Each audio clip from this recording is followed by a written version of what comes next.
Hello and welcome back to another episode of Mystery Red Reads. I am your host, Mystery Red, and this is my disclaimer. This beta read and concrete is at the author's request. This video is for learning purposes. Today we're looking at a piece of original fiction. We are looking at chapter 15 of Recurring, formerly known as Lake of Haunted Memories by Ladybugs88. I have an entire playlist for Ladybugs88 that you can go and view all of the reads that I have done for Lake of Haunted Memories, now known as Recurring. I'm going to keep the title Lake of Haunted Memories so that it's easy for those following the story to find it and not get confused. Because I've also done some work on another story by Ladybugs88 called Remains. And so there are two stories in that playlist. Let's see. I will note the new title in the description. And with that, I'm going to dive right in. Chapter 15, Howard. Oh my gosh, I so wanted to know what happened to Carl, and now we're back with Howard. Oh my gosh. Okay, focusing. Liv helped Howard into the living room, even though he could manage fine on his own. "I'll go make you some chamomile tea," she said. "Can I make you a sandwich too?" "I'm fine, Livy, really, I am." "Just the tea then?" "Just the tea." He didn't want any, but would let her feel better, thinking that a soothing cup of chamomile would calm his frazzled self. It would take more than that, though, a whole lot more. As soon as Liv disappeared in the doorway that separated the kitchen from the living room, Howard wheeled himself to the bookshelf and plucked his old photo album. No digital pictures back then, 70-odd years ago. Okay, so that's a really long line. What I would suggest is omitting the part, kind of either omitting or reworking the part with "as soon as Liv disappeared in the doorway," kind of from that separated the kitchen from the living room. I feel like you're trying to give a lay of the land, but there's so much in this from here on. I would look for what to omit. I think I would look for something to omit. You may not want to, but it needs to be reworded or made into two separate sentences, and then you could probably keep everything if you do that. But how important is it that we know that there's a doorway separating the kitchen from the living room? As soon as Liv disappeared in the doorway, Howard wheeled himself to the bookshelf and plucked his old photo album. No digital pictures back then, 70-odd years ago. So now you've heard it read both with and without that part in there, and I think it would be an easy fix to kind of make this sentence a little bit shorter and improve the flow of it. We're going to keep going. I'm kind of verbally noting that. I don't know if, what I'm going to do is disappeared in the doorway. I'm going to kind of note right here for you. Notes in video, just to draw you to the spot. Okay. On the cover, an aerial image showed tall trees with a mix of green and yellow leaves surrounding a roundish shape of blue water. A typical forested lakeside, it might have been any lake except for the cursed one. Nothing typical about that place. Howard opened the album. On the first page, black and white photographs of his parents' wedding reception showed family and friends posing with drinks, food trays, and flower arrangements. His mother looked fresh and resplendent in a long white dress with her parents, Grandma and Grandpa Duracher, flanking her on both sides. They all looked elated, bright smiles beaming.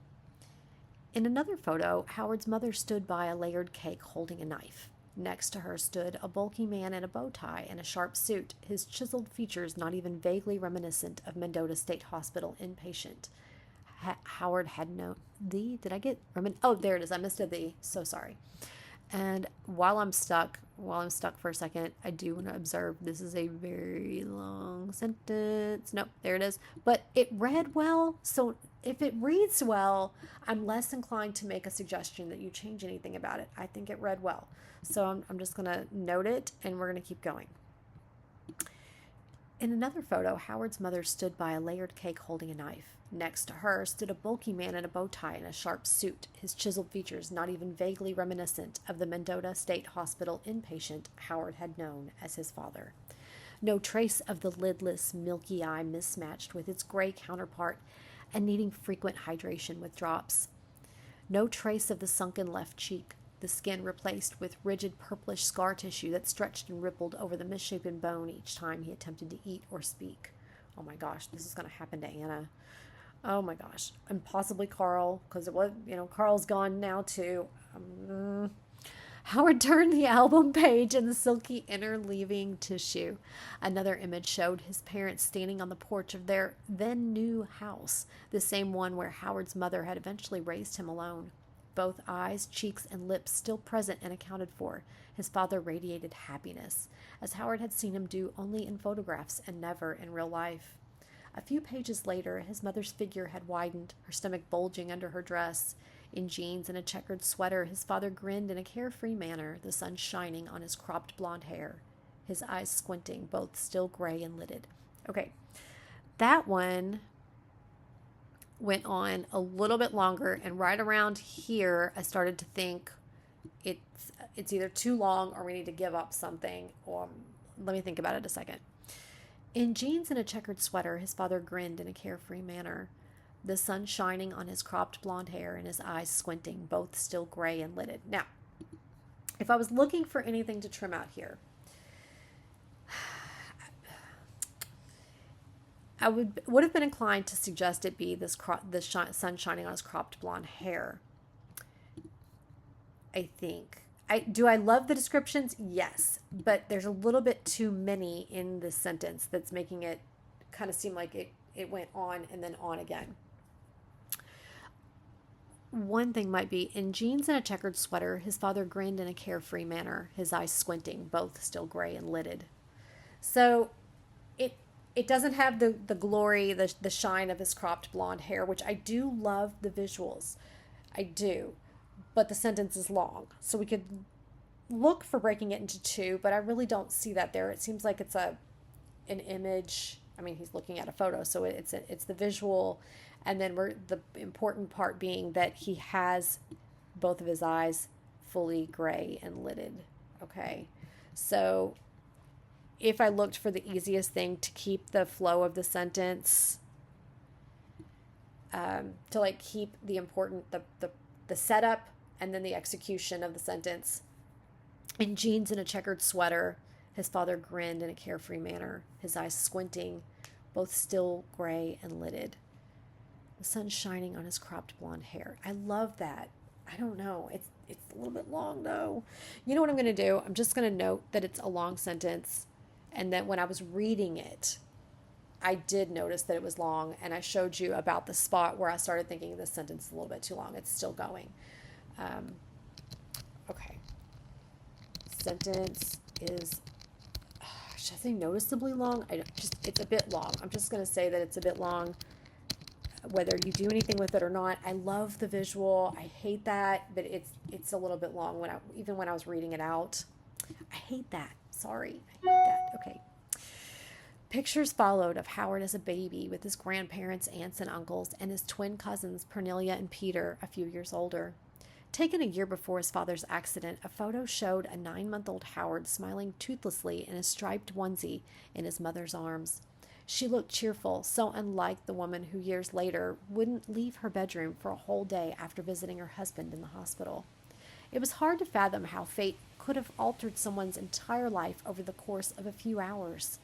Hard to believe the mangled, raving mess Howard used to visit at the Mendota State Hospital had once earned his living felling trees. Howard's own existence had changed drastically, first as an infant because of what happened to his father in 1948, then again, aged 21, because of his own attack at the lake.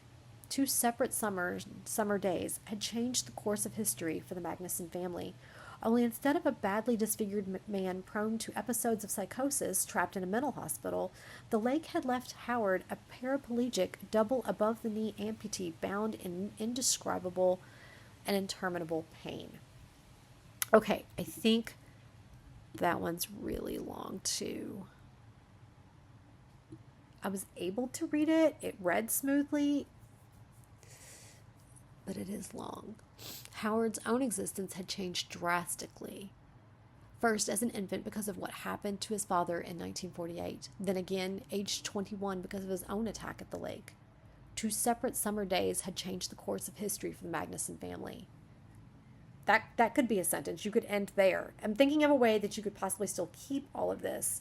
You could end there and then begin, only instead of a badly disfigured man prone to episodes of psychosis, trapped in a mental hospital, the lake had left Howard a paraplegic, double above the knee amputee, bound in indescribable and interminable pain. Okay, so the other thing is it could be pared down. I'm going to do this. I'm going to mark the edits. You take it, you leave it, whatever. I'm just going to mark it and see what it does, okay? I'm just going to suggest it. Only instead of a badly disfigured man prone to episodes of psychosis, I resonate. Okay, I'm inclined to suggest you omit trapped in a mental hospital. I mean, we know that his father was trapped in a mental hospital. We know that. And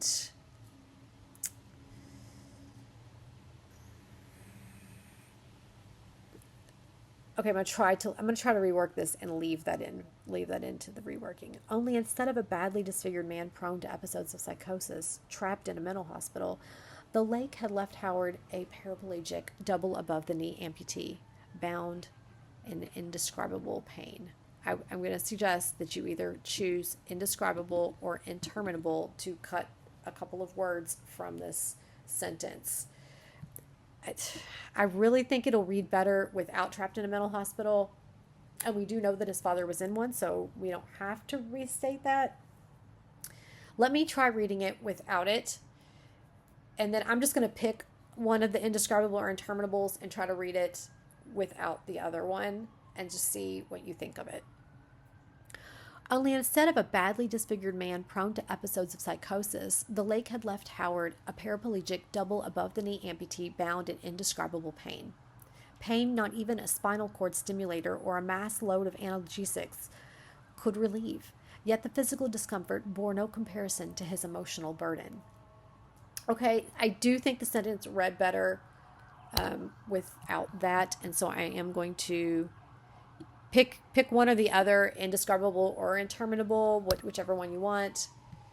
But I think paring down the sentence, it did sound better. You get to hear it both ways because I read it the way it is the first time, and then I reread it with the suggested edits, so you can figure out what you want to do, if anything at all.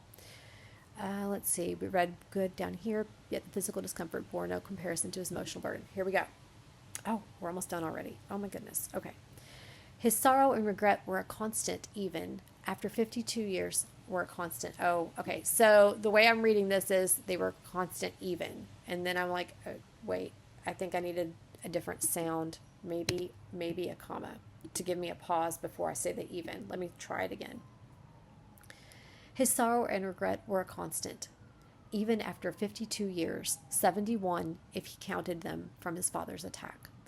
Howard wiped an escaped tear. After all that time, without speaking the lake's name aloud, it had reemerged from the depths. If only he'd stayed away from Lake Chevenette, as his father had warned him all along. Okay, so I know that you were thinking about the points of views because someone had said something to you about them. Howard's point of view seems like the one that you could let go of potentially, but only if it doesn't serve a direct purpose to move the story forward.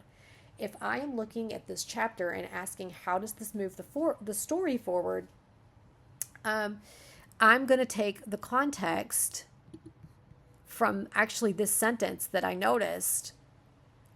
Let's see, where's the part where it talked about any mentioning of the eyes? That and this up here, okay, where he says, where Howard reminisces about the eyes, okay, because of the mention of Anna's eyes 2 chapters ago, and then her kind of blinking in and out of logic and madness from the last one.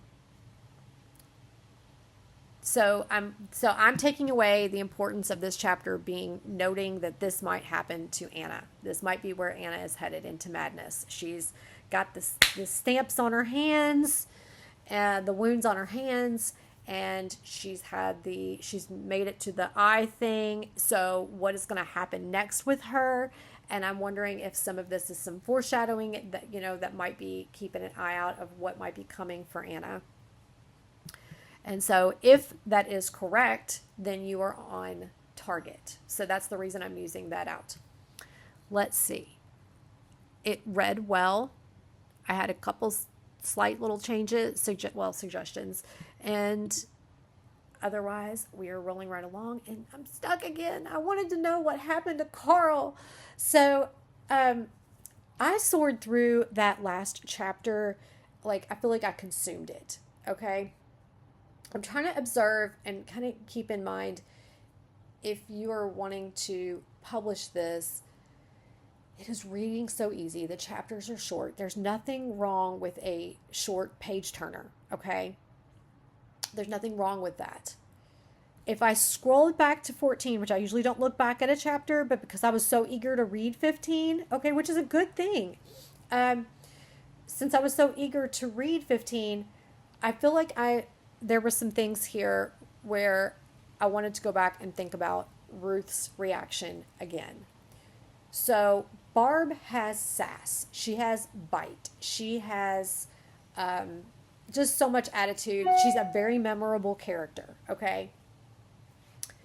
And Ruth seems very docile. She's just very calm. She's afraid, but she's also calm. So she's, a little bit timid. And what I think when I was reading for her, as I was trying to keep her reactions in mind, because I know that I had gone on about them in the end of 13 because I was so frustrated with her for being so calm. And I re-listened to myself and I'm like, oh my gosh, I hope that you don't think I was being mean, because I was really excited. Okay. I was caught up in your characters and having feelings and having a reader reaction to what I was reading. And so that's what you were getting. It's not anything else, but literally reader reaction, okay, of this is how this character is making me feel right now.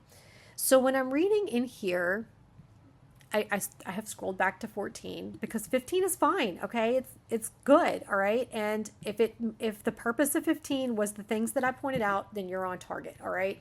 So then I go back to 14 and I realized there was something that I wanted to talk about with Ruth, and I'm not really sure. She's okay. So she's bewildered. When I was reading her parts, she still seemed. I don't feel stress from her. Okay, let me try to go back and look at her specifically, because we were with Barb, so I was following Barb's mindset, and Barb had all of her attitude and her sass and a lot of things that are very memorable. We want Ruth to also be memorable. And so when I think Barb, I think all those, like I said, sass seems to go with her, like attitude, and even just kind of bitter and angry, and definitely selfish. So I've got all these words that come out when I think of Barb. All right. And when I think of Ruth, I think timid, docile, afraid. But I don't have a strong feeling. It's almost like when you hear a character's name, and I'm at this point in the story, I should have a strong attachment to the character. And I don't dislike Ruth, okay? But I feel like there's something, I don't know if it's something missing, or I don't know Ruth well enough. I feel like I've got Barb. I know Barb, okay? It's coming out in spades. What can you tell me more about Ruth? Because is she all the things that I said? Is that who she is? Because if that is who she is, then you stay the course. Do you want us to love Ruth and be attached to her? And what is it about her that you want us to love? Because I don't dislike her, but I want your reader to be emotionally invested in Ruth. And I've got to get to the bottom of why, when I'm reading her parts here at this point, when I'm reading, I think since we have action and intensity building and things are happening now, that if we amp up the stress in Ruth and let some of that come out, then I might feel it more. That might be what it is. I might just not be like, I'm not feeling anything when I read from Ruth. Let me try to read for her. I'm actually going to take some time to backtrack and reread 14 a little bit here, which I don't usually do, but I'm going to, because I want to pay attention to Ruth in this. We were with Barb, and we're still with Barb, but I want to pay attention to Ruth, and I'm going to actually make myself stop and kind of muse over what I feel when I read Ruth's lines, so that I can maybe get to the bottom of it. And it may be nothing, because if this is who Ruth is, then this is who Ruth is, okay? So I'm not sure, because I'm not the writer. I didn't create Ruth. Okay. Let me find a part where we get into Ruth being part of this, where we were with Barb and Carl, and she's gone back. Barb sensed quick movement and looked up just in time as Anna tackled her and cupped Barb's face with 2 bloodied hands. Disgusted, Barb pushed Anna back. "What's wrong with you?" Ruth, who'd also come running, caught Anna and wrestled her back toward the pickup. "I'm sorry, but Anna isn't feeling well. She's in a lot of pain." Okay, so when I read that,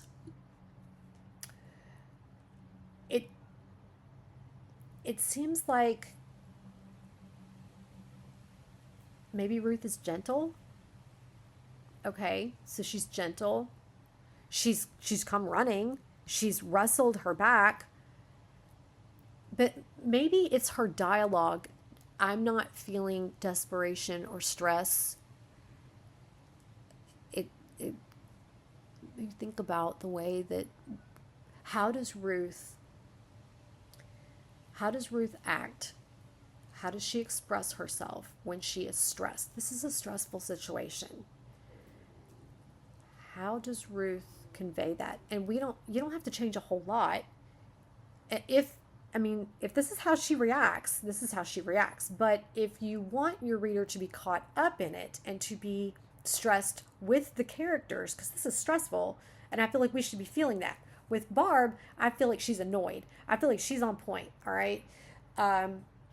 And Ruth is calm, which is, some people are. I'm going to say that. Some people are. And she did act appropriately. She came running. She caught Anna, and she wrestled her back toward the pickup.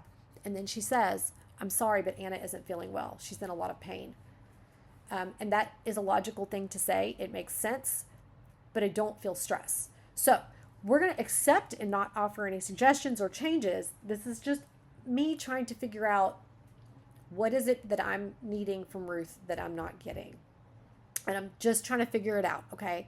So we're not going to suggest any changes at this point. We're going to keep going. I'm going to bit by bit go over what I feel whenever Ruth speaks, because I'm trying to figure this out for you, or with you.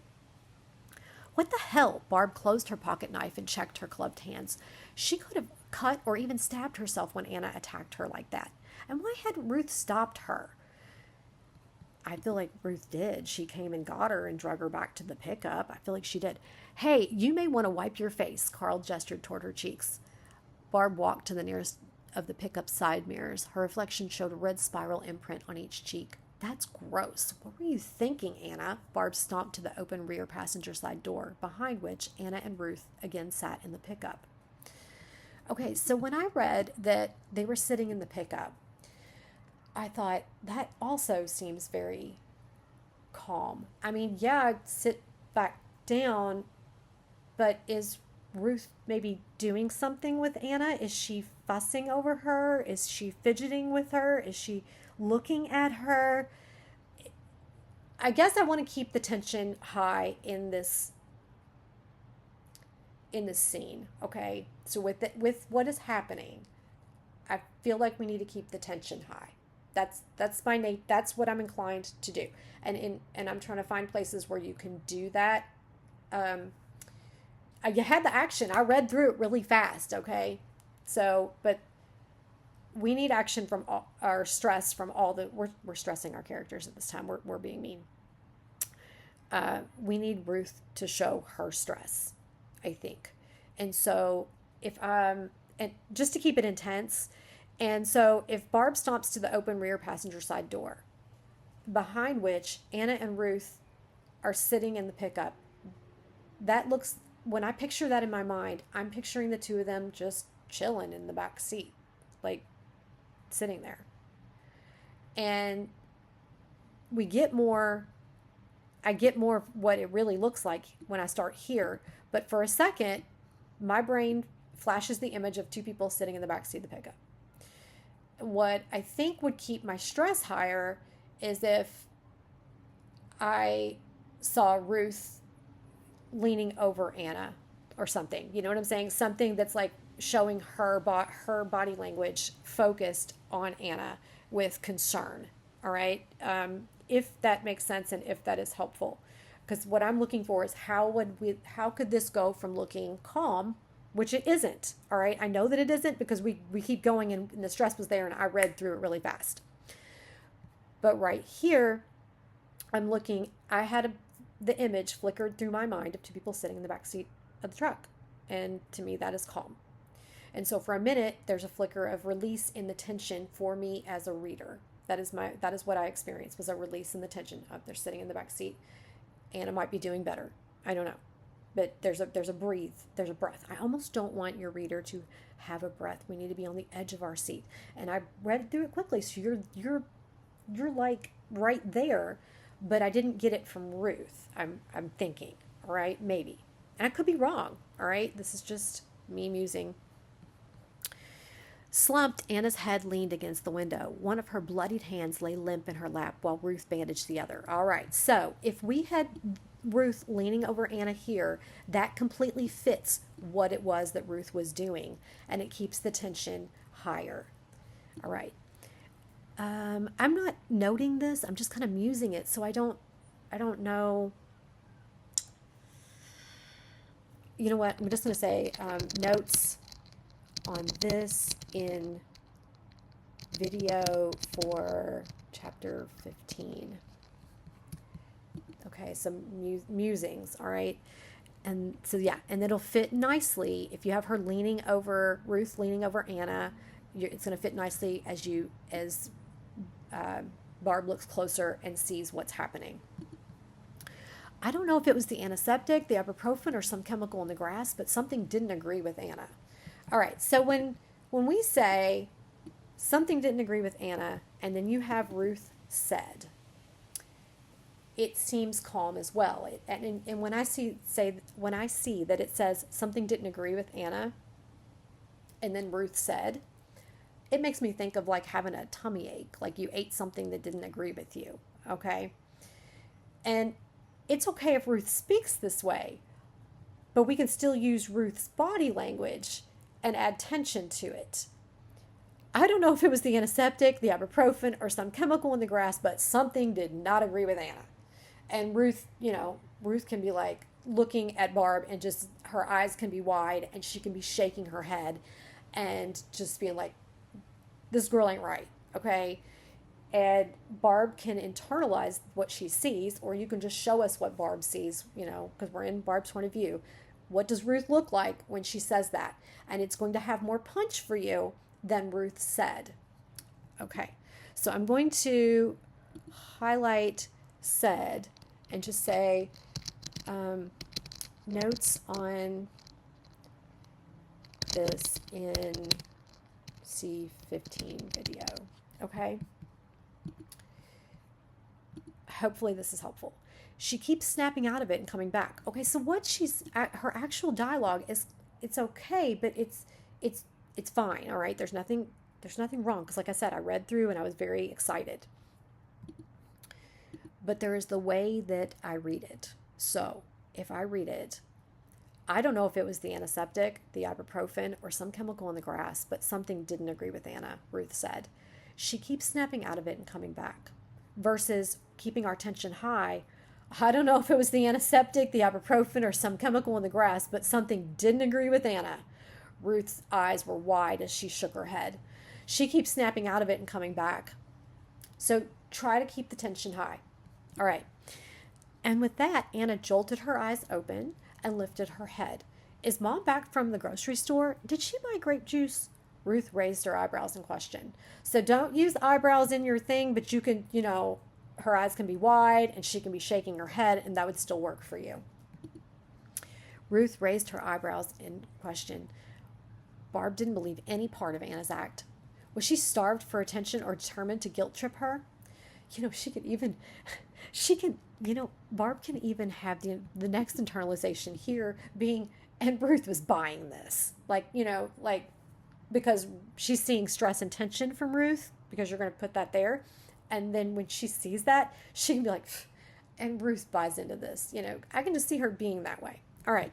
Just then a shriek erupted from the trees. Ruth widened her eyes. Okay, so if we have widened eyes here, I suggested reverting it to Ruth's eyes widened. But if you have widened eyes here, and then you have eyebrows lifted here, whatever you come up with up here can show stress and tension, but it can't be either one of those two things. So that's tricky. So you have another option of, what you could do is still use the eyes widened and shaking of the head up here, and down here, Ruth could twist in her seat to kind of look in the direction of the sound. That could happen. Relax, Barb waved a gloved hand. It's just a bird. A bird? Ruth frowned for the umpteenth time. No way. It sounded too creepy.